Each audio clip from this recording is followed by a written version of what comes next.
नमस्कार, आप सभी का स्वागत है डीटीवी भारत के न्यूज रूम लाइव में।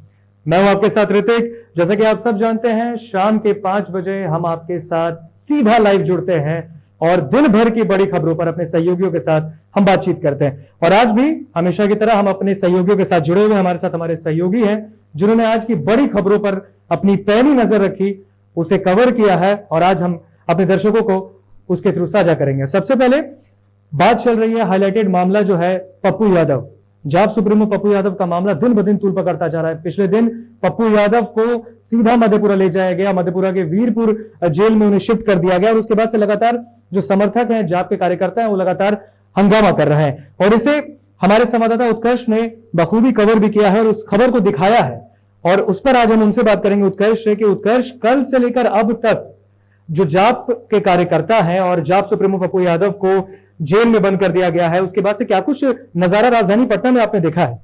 देखिए, मैं शुरुआत से बात करता हूं कि बीते दिन पप्पू यादव को पहले फोन आता है थाना से। जो थाना था वो पटना से था। उसके बाद फोन आने के बाद पहली बार उन्हें बोला जाता है कि आपको हाउस अरेस्ट करना है, आप अपने आवास पर रहें। तो पप्पू यादव ने साफ तौर पर कहा कि मैं अपने आवास पर हूं, आप आए। लेकिन यह कहीं ना कहीं साजिश थी पुलिस की ताकि उन्हें पकड़ा जा सके, क्योंकि जो बीते दिन से उनका नंबर सर्विलांस पे रखा हुआ था। यही नहीं, मधेपुरा में भी जो उनके पुलिसकर्मी हैं, जो सुरक्षा बल है, उनको भी लगातार फोन करके जायजा लिया जा रहा था कि पप्पू यादव कहां पर है।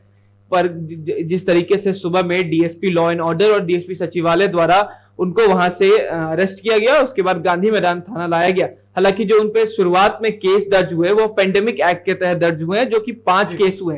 पहला केस पीरबहोर थाना में हुआ, दूसरा अमनौर में हुआ, सिवान में हुआ और पीएमसीएच में हुआ। पीएमसीएच में उनके काफिले पे जो गाड़ियां रहती हैं उन पे भी केस हुआ, जो कि उनकी निजी गाड़ी है उस पर भी केस हुआ। और ये केस इस तहत हुआ कि वो जब भी पीएमसीएच आते हैं तो जो कोरोना प्रोटोकॉल है उसका उल्लंघन करते हैं। और इतना ही नहीं, उनपे केस करने के बाद पुलिस उनको हिरासत में ले ली और कही कि आपको बेल दे दिया जाएगा, क्योंकि जितने भी केस थे वो सारे सिविल केस थे। और पेंडेमिक एक सवाल आपने कहा कि लॉकडाउन का उल्लंघन का आरोप लगा था उनपे और उसके बाद जो भी मामले हुए और जो भी कार्रवाई हुई उन्हें लेके चला गया है और सुपौल के वीरपुर जेल में वो इस वक्त बंद है। लेकिन लॉकडाउन उल्लंघन का आरोप उन पर लगा है। उसके बाद आप ये बताइए, सत्ता पक्ष के भी लोग जाकर, चाहे हम बात करें डिप्टी सीएम तारकिशोर प्रसाद, वो भी सामुदायिक किचन में जाकर जरूरतमंदों को खाना परोसते हैं, मंत्री वहां पर रहते हैं। जब सत्ता पक्ष वो काम कर रहा है, क्या वहां पर लॉकडाउन का उल्लंघन नहीं है? अगर वो पीएमसीएच या एनएमसीएच जाकर किसी बड़े अस्पताल का जायजा लेते तो यहाँ पर लॉकडाउन का उल्लंघन हो गया। देखिए, पहली बात मैं साफ कर दूं कि वो सरकार के हैं और पहली दूसरी बात वो उप मुख्यमंत्री हैं बिहार के, और साथ ही साथ बिहार के पटना जिला के प्रभारी भी हैं। तो उनको निरीक्षण करना उनका जायज है, उनको देखना जरूरी है।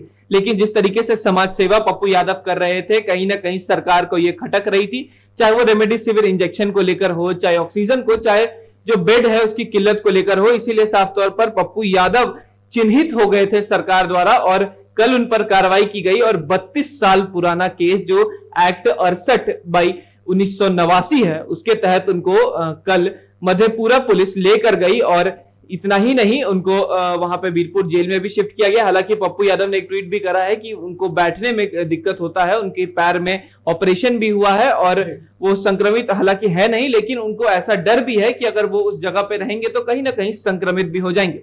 बिल्कुल। नीतीश कुमार मुख्यमंत्री जो है, उनसे भी उन्होंने अपील की थी कि उन्हें जेल में इस वक्त कोरोना काल में न डाला जाए, इसके बदले उन्हें किसी अस्पताल में मेडिकल ट्रीटमेंट के लिए रखा जाए और उसके बाद जो भी कार्य होगा वो करें। लेकिन सरकार ने एक न सुनी। कार्यकर्ता जो ये कह रहे हैं कि यहां पर सरकार दूसरा गेम खेल रही है, इसको गेम साबित किया जा रहा है और कह रहे हैं गेम करके पप्पू यादव का जो है उनका काम तमाम करने की बात चल रही है। यहां पर पप्पू यादव ने भी कहा था कि मेरे साथ कुछ भी हो सकता है, तो जो कोरोना के पीड़ित मरीज हैं उनका ख्याल रखा जाए। देखिए, साफ तौर पर डर इसलिए है कि साहबुद्दीन भी कोरोना पॉजिटिव हो गए थे, उसके बाद उनको अस्पताल में ले गया, लेकिन सही उपचार नहीं होने की वजह से उनकी मौत हो गई। तो कहीं ना कहीं इन्हें भी डर लग रहा है, क्योंकि ये 7 साल तिहाड़ जेल में भी काट के आए हैं। अब कुछ दिनों पहले, कुछ सालों पहले वो निकले थे, लेकिन कल फिर से उन पर केस हो गया और वो अंदर चले गए हैं। हालांकि अब पुष्टि ये नहीं है कि कब तक बाहर निकलेंगे, लेकिन बीती रात उनके लिए मजिस्ट्रेट ने वीडियो कॉन्फ्रेंसिंग के थ्रू उनको मधेपुरा पुलिस को सौंप दिया गया। इसके बाद वीरपुर जेल भी उनको भेज दिया गया। हालांकि वह भूख हड़ताल पर है। उनका साफ तौर पर कहना है कि जब हमारे समर्थक जो लोग कोरोना से संक्रमित है वो लोग खाना खा ही नहीं रहे, तो मैं कैसे खाना खाऊंगा, क्योंकि वो बीते कई सालों से जनता की सेवा में हो, चाहे वो पेंडेमिक कोरोना का काल हो, चाहे वो फ्लड हो बिहार में, चाहे इस बार कोरोना का संक्रमण हो, लगातार वह सरकार के खिलाफ काम कर रहे थे और लोगों की सेवा कर रहे थे। कहीं ना कहीं ये सबसे बड़ा कारण है। आपने कहा सरकार के खिलाफ काम कर रहे थे। बीजेपी सांसद जो है, बीजेपी के सांसद छपरा के जो सांसद है राजीव प्रताप रूडी, उनके आवास पर जाना और एम्बुलेंस, दर्जनों एम्बुलेंस का पर्दाफाश कर देना, भांडाफोड़ कर देना, उसके बाद से कैसे कयास लगाए गए थे कि पप्पू यादव की खैर नहीं। जी हाँ, पप्पू यादव की खैर नहीं, ये बात तो सिर्फ सरकार नहीं, जो राजीव प्रताप रूडी के समर्थक हैं उन्होंने बजाबते फोन कर कर उन्हें गालियां भी दी और हमने अपने चैनल से दिखाया भी कि किस तरीके से उनको धमकी आ रही थी, क्योंकि पूर्व वो सांसद हैं, पूर्व मंत्री भी रह चुके हैं। उनके घर में जो निजी घर है वहां पे 40 एम्बुलेंस पकड़ाते हैं। दूसरी तरफ राजधानी पटना में जो सिविल सर्जन दफ्तर है उसके कई बगल में मान के चले कि उसके बाउंड्री से सटे हुए ऑक्सीजन सिलेंडर पकड़ाते हैं। आनंद फानन में जिलाधिकारी कुछ भी भूल कर निकल जाते हैं। तो कहीं ना कहीं यह जरूर लग रहा था कि इस बार पप्पू यादव जेल जा सकते हैं, क्योंकि पहले की केस करीब 6 घंटा 7 घंटा उन्हें थाना में रखा गया, उसके बाद मधेपुरा पुलिस आई और उन्हें सौंप दिया गया। और थाने में जो रखा उत्कर्ष, जो थाने में रखा, इस बीच भी उन्होंने कहा कि मुझे ट्वीट करके उन्होंने कहा कि मुझे उतनी देर 8 घंटे बिठाया गया थाने में जब तक के लिए तो मैं किसी के लिए ऑक्सीजन सिलेंडर की व्यवस्था करता। उस वक्त वो काम की बात कर रहे थे। जी हाँ, साफ तौर पर कि क्योंकि उनका जो नेचर है, उनका जो व्यवहार है, उसे यही लगता है कि वो लगातार लोगों के संपर्क में रहते हैं, लोगों के लिए अच्छा सोचते हैं। जो वेंटिलेटर्स की और बेड की बात होती है तो पप्पू यादव ने अपने खुद भी कहा था कि उन्होंने 7 वेंटिलेटर सरकार को दिए हैं। इतना ही नहीं, ऑक्सीजन की जहां भी किल्लत हो रही थी उसको भी उन्होंने दूर किया है। इसीलिए उन्होंने ऐसा ट्वीट करा कि जितने देर मुझे बैठाया गया है उतने में मैं कितनी लोगों की सेवा कर देता और जनसेवा के तहत मैं कितनों को खाना भी खिला देता। और कहीं ना कहीं ऐसा ये भी लग रहा था कि जितने दिन उनको बैठाया गया है उतने देर में उनके प्रति जितने भी केस थे उनको खंगाला भी गया। धन्यवाद उत्कर्ष, हम आपके पास फिर आएंगे, लेकिन सीधे चलते हैं कि जब से पप्पू यादव की गिरफ्तारी हुई है, सत्ता पक्ष की तो बयानबाजी तेज हो ही गई है, साथ ही साथ विपक्ष भी इसमें पीछे नहीं है। विपक्ष के भी जो नेता है वो लगातार पप्पू यादव की गिरफ्तारी की कड़ी निंदा कर रहे हैं। इसे भी हमारे सहयोगी निषेध ने भी कवर किया है। निषेध, आप आरजेडी गए थे और आरजेडी के जो प्रवक्ता है बंटू सिंह, उनसे आपने बात की, कड़ी आलोचना की उन्होंने, पप्पू यादव की जो गिरफ्तारी हुई है उसकी कड़ी आलोचना की है बंटू सिंह ने। जी बिल्कुल, देखिए विपक्ष लगातार पप्पू यादव को समर्थन दे रहा है और आरजेडी के प्रवक्ता बंटू सिंह है, उन्होंने भी कड़ी निंदा की है इस मामले की। हालांकि आरजेडी के जो और दिग्गज नेता हैं वो इस मामले में खुल के सामने नहीं आए हैं, नहीं बोल रहे हैं, लेकिन आज मधेपुरा से जो विधायक हैं वो सामने आए हैं, चंद्रशेखर, और उन्होंने कहा है कि जब विधानसभा चुनाव हुआ था उस वक्त ही उन्होंने जिलाधिकारी के सामने इस बात को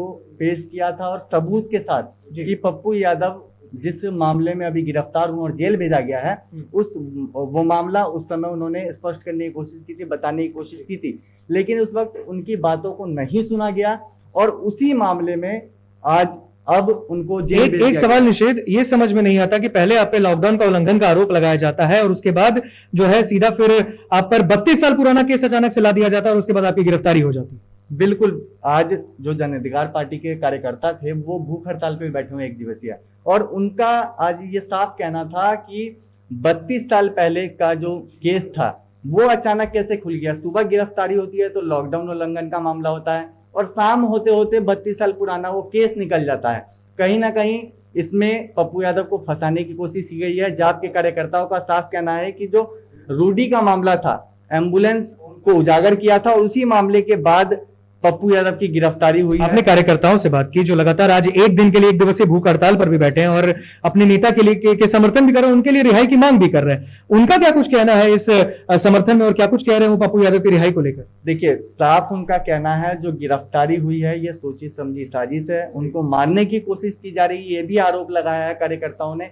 और साफ उन्होंने जो बीजेपी के सांसद है रूडी, उनके ऊपर हमला बोला और साफ कहा है कि उन्हीं की वजह से ये गिरफ्तारी हुई है, क्योंकि अब सोची समझी साजिश है। सुबह उल्लंघन का, लॉकडाउन उल्लंघन का मामला आता है और शाम होते होते 32 साल पुराना केस खुल जाता है, तो कहीं ना कहीं ये सोची समझी साजिश है और उसके तहत उनको फंसाया गया है। जी बिल्कुल। और जैसा कि हमारे संवाददाता निषेध ने भी बताया कि 32 साल पुराना अचानक से केस आ जाना और उसके बाद इस तरह की गिरफ्तारी कहीं ना कहीं सवाल निशान खड़े करते हैं। लेकिन हम चलते हैं अपने पास, हमने हमारे सहयोगी सनी है, सनी ने भी आज विपक्ष को कवर किया है, लोजपा को कवर किया। आज लोजपा नेता जो है, लोजपा के प्रवक्ता है चंदन सिंह, उन्होंने भी कहा है नीतीश कुमार जो बिहार के मुख्यमंत्री हैं उन पर सीधा आरोप लगा दिया है कि उन्होंने पप्पू यादव की सुपारी ले ली है, ऐसा कह रहे हैं लोजपा के जो प्रवक्ता है चंदन सिंह।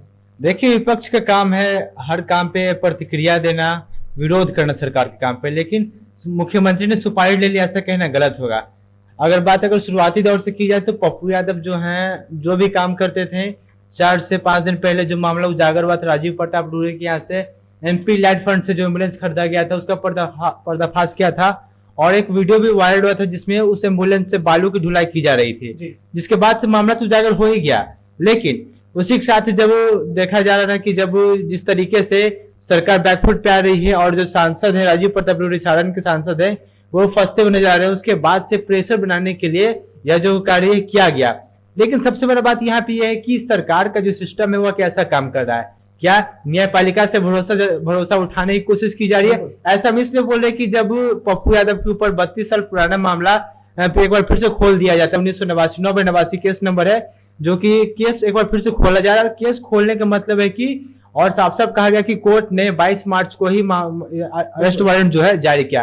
तो इतने समय से जो प्रशासन थी वह क्या कर रही थी, यानी कि जो कोर्ट के आदेश उसका मान्य किया जा रहा था, तो सरकार क्या काम कर रही है इसका खुलासा इसी बात से हो रहा है। जहां तक बात है पप्पू यादव की, तो जो भी मामला उस पर माननीय कोर्ट का जो भी करना है, जो भी कार्रवाई करनी है। एक सवाल सनी, लोजपा के ही प्रवक्ता है, उनका भी एक कहना है, बयान है कि अगर पप्पू यादव सड़क पर उतरकर काम कर रहे थे और अगर वो NMCH या PMCH जाकर वहां पर मरीजों का इलाज के लिए मुहैया करा रहे थे सुविधा को, अगर सरकार वो काम करती, आज अगर सरकार वो काम करती तो पप्पू यादव को ये करने की आवश्यकता थी ही नहीं। जी बिल्कुल, आप एकदम सही कहा कि अगर सरकार अपना काम करती तो पप्पू यादव को निकलने की जरूरत ना पड़ती, क्योंकि देखा गया कि अगर बीते कुछ दिनों पहले की बात है कि मुख्यमंत्री ने कई मंत्रियों को कई जिलों का प्रभार भी सौंपा था कि आप अपने जिले में जाके काम करें। मुकेश सहनी जो कि बिहार सरकार के मंत्री हैं, वो अभी मुजफ्फरपुर जिले में जाते हैं या फिर डिप्टी CM जाते हैं, तो उनके ऊपर भी कार्रवाई क्यों नहीं हो? क्योंकि जब देखा जा रहा है कि जनता की सेवा करने के लिए पप्पू यादव पे केस किया जा रहा है, तो बिहार सरकार के मंत्री पे क्यों नहीं? सवाल यह है, अगर बात लॉकडाउन उल्लंघन का सबसे पहले मामला आया था, जिसको लेकर पांच थानों में केस भी दर्ज किया गया, ऐसे में उन मंत्रियों पर भी कार्रवाई होनी चाहिए ताकि समझ में आए कि जन सेवा करना गलत बात है। क्योंकि जब सरकार एक आदमी पे ऐसा नियम लाती है तो मंत्रियों पे क्यों नहीं कर सकती है? जी बिल्कुल, ये सवाल जो आपने पूछा है, इस सवाल पर हम बात करने के लिए उत्कर्ष के पास चलते हैं। हमारे सहयोगी उत्कर्ष, जन सेवा करना अपराध है क्या? जन सेवा अगर आप करते हैं और आपकी गिरफ्तारी हो जाती है, सरकार करता है, सत्ता पक्ष करती है और विपक्ष भी अगर करता है, कोई निर्दलीय पार्टी भी करती है, ये कोई अपराध है क्या? देखिए, अगर बिहार में ये कर रहे हैं तो बिल्कुल अपराध है, क्योंकि आप बीते दिन की कहानी देख रहे हैं कि जब एक समाज सेवक अगर किसी की सेवा करता है, किसी तक सहायता पहुंचाता है, तो उन्हें गिरफ्तार किया जाता है। तो कहीं ना कहीं बिहार में समाज सेवा सबसे बड़ा अपराध है। आप देख सकते हैं कि जाप सुप्रीमो पप्पू यादव ने पिछले 2 साल से 3 साल से लोगों तक सहायता पहुंचाई है। हर तरह से उन्होंने सहायता की है, चाहे वो किसी की शादी हो, चाहे कोरोना का संक्रमण हो, चाहे बाढ़ में। बिहार में जब एक तरफ सरकार की फजीहत होती है, स्वास्थ्य मंत्री तैनात नहीं होते हैं, वहां पर पप्पू यादव होते हैं। उन्हें कोरोना का कोई डर नहीं था, लेकिन सरकार को पप्पू यादव का जरूर डर था, जिस वजह से उन्हें कल जेल भेज दिया गया। सरकार की बात कर रहे हैं, सरकार के दो घटक दल है, VIP और हम हिंदुस्तानी अवाम मोर्चा, वो दोनों के जो नेता प्रमुख है और दोनों ही, एक तो बिहार के पूर्व मुख्यमंत्री हैं और दूसरे मंत्री हैं फिलहाल मौजूदा सरकार में, वो लगातार ये मांग कर रहे हैं कि ये जिस तरीके से गिरफ्तारी हुई, एक जनप्रतिनिधि की गिरफ्तारी इस तरीके की असंवेदनशील है। इस पे कहां तक समर्थन है आपका? जी हाँ, देखिए, सरकार के घटक दल हैं। हालांकि एक बात अलग हो सकती है कि किसी का अपना जो विचार हो वो अलग हो, लेकिन जो घटक दल हैं और सामने आके साफ तौर पर निंदा कर रहे हैं कि जो गिरफ्तारी हुई है पप्पू यादव की, वो गलत है। चाहे वो हम के हिंदुस्तान अवाम मोर्चा के संस्थापक हो, चाहे VIP के संस्थापक हो, साफ तौर पर उनका कहना है कि यह गलत है। इस समय में पप्पू यादव को गिरफ्तार नहीं करना चाहिए। हालांकि उनकी जो धर्मपत्नी है पप्पू यादव की, उन्होंने भी सरकार को चुनौती दे दी है। उन्होंने एक ट्वीट करके कहा है कि अगर पप्पू यादव कोरोना पॉजिटिव होते हैं तो उन पर, उनकी सरकार पर और जो एम्बुलेंस छुपाए हुए थे उन पर कार्रवाई करेगी। उत्कर्ष, आपने कहा उनकी पत्नी ने भी कहा है और कांग्रेस के नेता हैं वो, उनके बेटे जो है सिद्धार्थ रंजन है, उन्होंने भी कहा है, जो पप्पू यादव के बेटे हैं, उन्होंने भी कहा है कि उनके पिता को आखिर किस बिना पर गिरफ्तारी की गई है? क्या अगर वो जनसेवा करे तो ये उनका अपराध था क्या? और अगर ऐसा है अपराध, तो जो सत्ता पक्ष के नेता कर रहे हैं तो फिर उनको भी अंदर कर देना चाहिए। ऐसा राजेश रंजन जो है पप्पू यादव, उनके बेटे का कहना है। जी हाँ, देखिए उनके बेटे ने आज फेसबुक लाइव पर जनता से बात की और आपने अपने दर्द को समझाया है, क्योंकि कहीं ना कहीं उनको भी डर था कि अगर वो सामने आते हैं, अगर पटना में लोगों से मिलते हैं तो उन पर भी कोरोना प्रोटोकॉल के तहत केस हो जाएगा। इसलिए उन्होंने वर्चुअल मीटिंग करके लोगों से संवाद की और बताया कि उनके पिता को किस तरीके से गिरफ्तार किया गया, ये सरकार की साजिश है। और इतना ही नहीं, आज आरजेडी के भी नेता ने यही साफ तौर पर कह दिया कि जब उन्हें गिरफ्तार करना था तो जब इलेक्शन चल रहा था उस समय भी उन पर केस था, उन पर बेल रिजेक्ट था और उन्हें गिरफ्तारी का आदेश था, फिर भी उन पर केस नहीं हुआ। लेकिन आज उन्हें पकड़ा जा रहा है, कहीं ना कहीं यह गलत है, सरकार साफ तौर पर विफल है। और जब बीते दिन उन पर केस हुआ था तो पप्पू यादव को जानबूझकर छोड़ा गया था, चाहे वो इलेक्शन का कवरेज हो, ताकि वह आरजेडी के वोट काट सके। लेकिन कहीं ना कहीं जो सत्ता दल है और विपक्ष है, दोनों अपनी राजनीति से जो राजनीति के तौर तरीके हैं उससे वह वाकिफ है, इसीलिए वो इस तरीके से बात कर रही है। हालांकि दलीलें जो हैं, आप देख सकते हैं कि बीते दिन ट्विटर पे भी ट्रेंड चल रहा था कि हैशटैग रिलीज पप्पू यादव, और वो नंबर 1 भी चला गया इसलिए क्योंकि वो जन जन की सेवा कर रहे थे और ये सरकार को गवारा नहीं थी, इसीलिए सरकार ने उन्हें गिरफ्तार करवा दिया। स्वास्थ्य मंत्री भी आप देख रहे हैं कैसे फजीहत हो रही है, क्योंकि वो कुछ बोलना नहीं चाह रहे हैं और बचते नजर आ रहे हैं। नहीं, मुख्यमंत्री का कोई बयान अब तक? जी नहीं, मुख्यमंत्री तो कब से बैठे हुए हैं, नजर ही नहीं आ रहे, सिर्फ वर्चुअल मीटिंग करते हैं और ट्वीट पर खेल रहे हैं और कुछ भी नहीं बोलते। बिल्कुल। तो लगातार हमने अपने सहयोगी से बात की और तीनों की तीनों बड़ी अपनी राय, और पप्पू यादव जो लगातार जन सेवा कर रहे थे, ये सवाल है, बिहार की जनता सवाल पूछ रही है कि जो नेता अभी कोविड के इस महामारी में, इस वैश्विक महामारी में घर से निकलकर बिहार के बड़े बड़े अस्पताल, चाहे वो पीएमसीएच हो चाहे एनएमसीएच हो, जो कोविड डेडिकेटेड हॉस्पिटल है, वहां पर जाकर और मरीजों से मिलते हैं, उन्हें हर स्वास्थ्य सुविधा जो है मुहैया कराने की बात करते हैं और करते भी है कहीं ना कहीं, और ये हमने खबर भी बड़ी प्रमुखता से दिखाई। उसके बाद अचानक से ये सारी बातें हो जाना और 32 साल पुराना मामला उठकर और उनकी गिरफ्तारी हो जाना, ये सवाल सरकार पर कहीं ना कहीं खड़ी करता है और 14 दिन की न्यायिक हिरासत में उनको रखा गया है। अब हम बात करेंगे बिहार में जिस तरीके से मौसम ने अचानक से करवट बदला है, पिछले 24 घंटे से जो हालात पूरे बिहार के कई जिलों में हो रहे हैं, उस पर हम बात करेंगे। हमारे साथ हमारी सहयोगी निभा, बिहार में पिछले 24 घंटे से जिस तरीके से मौसम ने अपना करवट बदला है, मौसम ने मिजाज बदला है और कई अन्य जगहों पर बारिश भी हो रही है और वज्रपात की भी संभावना बताई जा रही है, इस पर आपके पास क्या कुछ अधिक जानकारी है? जी, सबसे पहले मैं बता दूं कि मौसम विभाग ने 20 जिलों में अलर्ट जारी किया है, यानी चेतावनी दी है कि इन 20 जिलों में वज्रपात हो सकता है, उसके साथ हल्की बारिश की भी संभावना है। और ऋतिक, मैं एक बात बता दूं, पिछले साल वज्रपात में कई लोग अचानक से एक दिन में 100 लोग मर रहे थे, जिसको लेकर के इस बार मौसम विभाग डरा हुआ है और लोगों को ये लगातार चेतावनी दे रही है, क्योंकि इस एक सप्ताह की बात करें तो इसमें एक सप्ताह में 7 लोगों की मृत्यु भी हुई है वज्रपात से, और आए दिन ऐसी खबर देखने को मिलती है। जो लोग खुले आसमान में रहते हैं या फिर जो खुली जगह पर रहते हैं, उनके लिए ये चेतावनी है, खासकर क्योंकि उनको ज्यादा सावधान होने की जरूरत है। और लगातार मौसम विभाग ने इस बात की जानकारी देते हुए लोगों को चेतावनी दी है और 20 जिलों में भी येलो अलर्ट जारी किया। और पटना की बात करें तो पटना इसमें जुड़ा हुआ है और आज पटना में भी हल्की बारिश देखने को मिली थी। देखिए, कोरोना काल चल रहा है और ऐसे में जो मौसम में लगातार बदलाव हो रहे हैं, लोगों को खासकर अपना ध्यान देना चाहिए, क्योंकि इस तरह मौसम में जब परिवर्तन होता है तो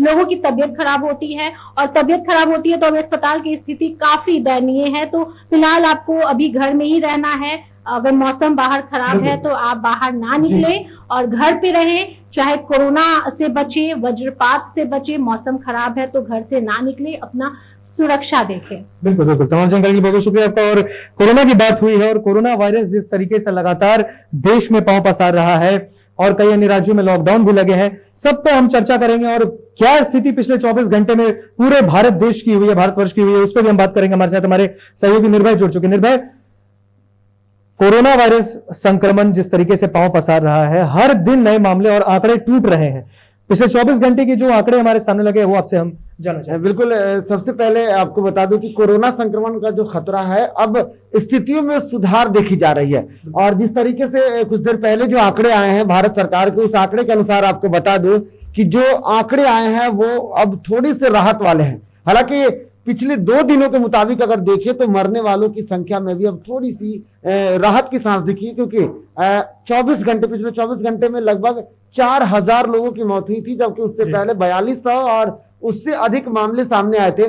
तो अब कहीं ना कहीं मरने वालों की संख्या में भी लगातार गिरावट देखने को मिल रही है। वहीं जो स्वास्थ्य विभाग ने जो आंकड़े जारी किए हैं उसमें यह कहा है कि 13 राज्य ऐसे हैं जहां 2 लाख से अधिक संक्रमितों की संख्या दर्ज की गई है, जबकि 26 ऐसे राज्य हैं जहां पर रिकवरी रेट और एक्टिव की अगर बात की जाए तो उसमें इजाफा हुआ है। लेकिन जिस तरीके से स्थितियां बदल रही हैं, अब जो वैज्ञानिकों का जो दावा था पहले कि मई महीने में 15 तारीख के बाद या 15 तारीख के आसपास का जो दिन होगा उसमें थोड़ी सी स्थितियों में सुधार हो सकता है, और अब उसका असर बिल्कुल दिख रहा है। देश में लॉकडाउन की जो बातें की जा रही थी कि कोरोना संक्रमण के चैन को तोड़ने के लिए लॉकडाउन जरूरी है, लेकिन ऐसे में केंद्र सरकार ने तो नहीं, लेकिन कई सारे जो राज्य थे उन राज्यों ने निर्भय जिस तरीके से जो कोरोना जब आया था भारत में और हॉटस्पॉट जो महाराष्ट्र बना था, महाराष्ट्र से अब अगर हम ताजे आंकड़े की बात करें तो कर्नाटक आगे पहुंच गया है और देश में भी 21 दिनों के कंप्लीट लॉकडाउन की बातें चल रही थी। ऐसे कयास लगाए जा रहे थे कि अब संपूर्ण लॉकडाउन लगने वाला है, भारत सरकार लगाएगी। तो लॉकडाउन लगाना अब भी जरूरी है कि नहीं? बिल्कुल, लॉकडाउन लगाने की बात तो बिल्कुल जरूरी है, और इसके लिए अभी जिस तरीके से स्थिति है, लेकिन जब पहले की स्थितियों पर अगर नजर डालेंगे कि शुरुआत के जब लक्षण दिखे थे, जब संक्रमण का मामला लगातार बढ़ रहा था, तो वैसे में जब फैसला नहीं लिया गया तो अब स्थितियों में सुधार हो रहा है। हालांकि अब भी अगर बात महाराष्ट्र की करें तो महाराष्ट्र जिस तरीके से कोरोना का दूसरा वेव जो शुरू हुआ था उसमें स्थितियां काफी बुरी थी। हालांकि महाराष्ट्र सरकार ने अपने स्तर से स्थितियों पर कंट्रोल करने के लिए खुद से लॉकडाउन लगाया था। अब केंद्र सरकार के सामने ऐसी कई बड़ी समस्याएं हैं जिसको लेकर के उन्हें सोचना है, चाहे लोगों की गरीबी रेखा से नीचे वाले लोग हैं या फिर कई अन्य राज्य हैं जहां की अलग अलग स्थितियां, कहीं की आर्थिक स्थिति सही नहीं है, कहीं कुछ और है। तो केंद्र सरकार इस पर फैसला ना ले, लेकिन जो अनुमति दे दी गई है, यानी कि केंद्र सरकार के अलावा जो राज्य सरकार के पास अपने अधिकार हैं, उस अधिकारों का राज्य सरकार प्रयोग करके लॉकडाउन का इस्तेमाल तो कर ही रही है। जहां जहां जैसे बिहार में भी देखें तो बिहार में फिलहाल 10 दिनों का लॉकडाउन लगा, उम्मीद की जा रही है कि आगे लॉकडाउन बढ़ सकता है। बिल्कुल, आपने बिहार की बात की, बिहार में भी 24 घंटे के आंकड़े आ गए हैं निर्भय, और ये 24 घंटे के जो आंकड़े हैं कहीं ना कहीं फिर से राहत देने वाले। हम चाहेंगे कि आप दर्शकों को बताएं। बिल्कुल, अगर 24 घंटे के आंकड़े को लेकर के देखा जाए तो स्थितियां अब बदल रही है, और मैं कुछ ग्राफ जो है जो मैं आपको बता दूं, अगर पिछले 24 घंटे के आंकड़े को देखें तो अब कंफर्म केस जो है उसमें गिरावट हो रही है। वही अगर एक्टिव केस की बात करें तो जो रेशियो 19 पर चला गया था अब उसमें कमियां दर्ज की जा रही है। हालांकि जिस तरीके से केंद्र सरकार के स्वास्थ्य मंत्रालय ने जो आंकड़े पेश किए हैं और जिसमें यह कहा गया है कि 13 ऐसे राज्य हैं जो 2 लाख संक्रमण से ऊपर हैं, तो उसमें बिहार शामिल नहीं है, लेकिन एक्टिव रेशियो भी लगातार गिरावट दर्ज की जा रही है। इसके साथ साथ जो रिकवरी रेट है बिहार में, अब वो रिकवरी रेट जो 71 तक चला गया था अब उसमें बढ़ोतरी दर्ज की गई है, और वर्तमान की अगर एक्टिव केसों की बात रिकवरी रेट की बात करें तो वो 82.8% बना हुआ है, जबकि अब जो एवरेज ग्रोथ रेट है उसमें भी बढ़ोतरी हो रही है और 2.3% जो है वो एवरेज ग्रोथ रेट है, और आंकड़े यानी कि बदलते जा रहे हैं। और ऐसे में अब केस फैसिलिटी यानी कि मरने वालों की जो संख्या है उसमें भी कमी दिख रही है। हालांकि इसको लेकर के बिहार सरकार के जो आंकड़े आए हैं स्वास्थ्य मंत्रालय के द्वारा, उसके तहत कुछ ऐसे आंकड़े आए हैं जिसको लेकर के साफ तौर पर ये आंकड़े छिपाने की बात तो की गई, लेकिन अब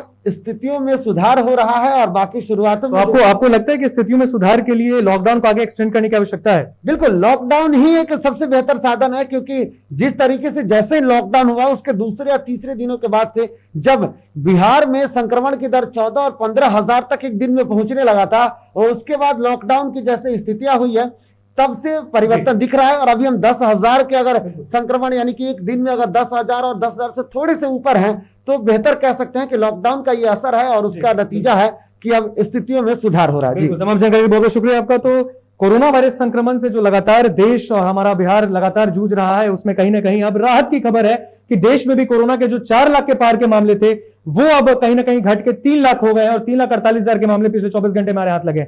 बिहार की बात करें तो 10,000 आ चुका है पिछले 24 घंटे में पूरे बिहार का जो मामला है, और जो ताजी जो रिपोर्ट है हम आपको आपसे साझा कर रहे हैं। और राजधानी पटना हमेशा से स्पॉट पॉइंट रहा है, इस बार भी है, लेकिन जरूरत है लॉकडाउन को समझने की, लॉकडाउन के उल्लंघन को नहीं करना है, कोरोना गाइडलाइन का पालन करना है और सेफ रहना है, सुरक्षित रहना है। बाकी तमाम खबरों के लिए जुड़े रहिए DTV भारत के साथ। नमस्कार।